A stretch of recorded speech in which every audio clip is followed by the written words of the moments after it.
जय जय रघुवीर समर्थ. श्लोक क्रमांक 89 आणि 90. जनी भोजनी नाम वाचे प्रतापे, अति आदरे गद्य घोषे म्हणावे.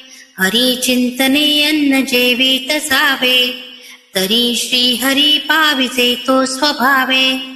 मानवी जीवन जगत असताना आपल्या समोर मानवी जीवनाच्या दोन पद्धती दिसून येतात. प्रथम व्यक्तिगत जीवन पद्धती आणि दुसरी सामुदायिक जीवन पद्धती. व्यक्तिगत जीवन पद्धती ही एकांगी, संकोचित, साचेबंद अशी दिसून येते. त्यामध्ये लौकिक अथवा सामाजिक दृष्ट्या विकसित उन्नत होण्याचा प्रयत्न केला जात नाही. पण सामुदायिक जीवन पद्धती ही लौकिक दृष्ट्या सर्वांगाने विकास पावलेली असली पाहिजे.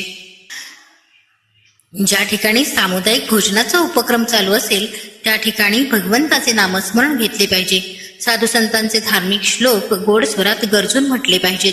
भोजन प्रसंगी व्यक्तिगत आत्मचिंतन करीत अन्न ग्रहण केले पाहिजे. आपल्या ज्या गुणांचा अन्नरस सेवन करतो त्याप्रमाणे आपले मन राजस, तामस आणि सात्विक असे गुण धारण करीत असते. मनामध्ये जो गुण असेल त्याप्रमाणे मानवी मनाची व जीवनाची वाटचाल सुरू असते. श्लोक क्रमांक 90. नये रामवाणी तया थोर हाणी, जनी व्यर्थ प्राणी तया का नाम काणी. हरी नाम हे वेदशास्त्री पुराणी, बहुवागळे बोलली व्यासवाणी. ज्याच्या मुखामध्ये रामनाम येत नाही त्याचे फार मोठे नुकसान होत असते. जीवनामध्ये ज्याला रामनामाचा कंटाळा वाटतो त्याचे जीवन व्यर्थ समजावे. त्याला दृश्य स्वरूपाचा वरवर दिसणाऱ्या गतगोष्टी आवडत असतात. जीवनभर खावे, प्यावे, ल्यावे, नेसावे अशा गोष्टींचा अभ्यास केला तर स्वसुख कधीच मिळणार नाही. 84 लक्ष योनीत हा नरदेह मोठे घबाड मिळाले आहे.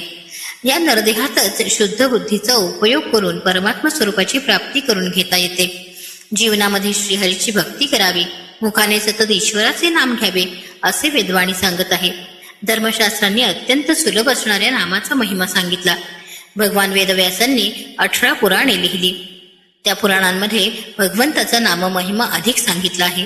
व्यासांनी अनेक ग्रंथ लिहिले, वेदांतांच्या अनेक प्रक्रिया प्रतिपादन केल्या. त्या सर्वांमध्ये नाममहिमा सांगितला आहे.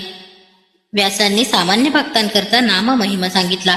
अत्यंत विद्वान असणाऱ्या मंडळींकरता वेदांताच्या अनेक प्रक्रिया प्रतिपादन केल्या. अनन्य असणाऱ्या देवभक्तांकरता सिद्धांत आणि धातांताचा अनुभव सांगितला. ज्या सद्भक्ताला जी प्रक्रिया मानवेल ती घ्यावी आणि आपले उर्वरित जीवन सुखी समाधानी करावे. जय जय रघुवीर समर्थ.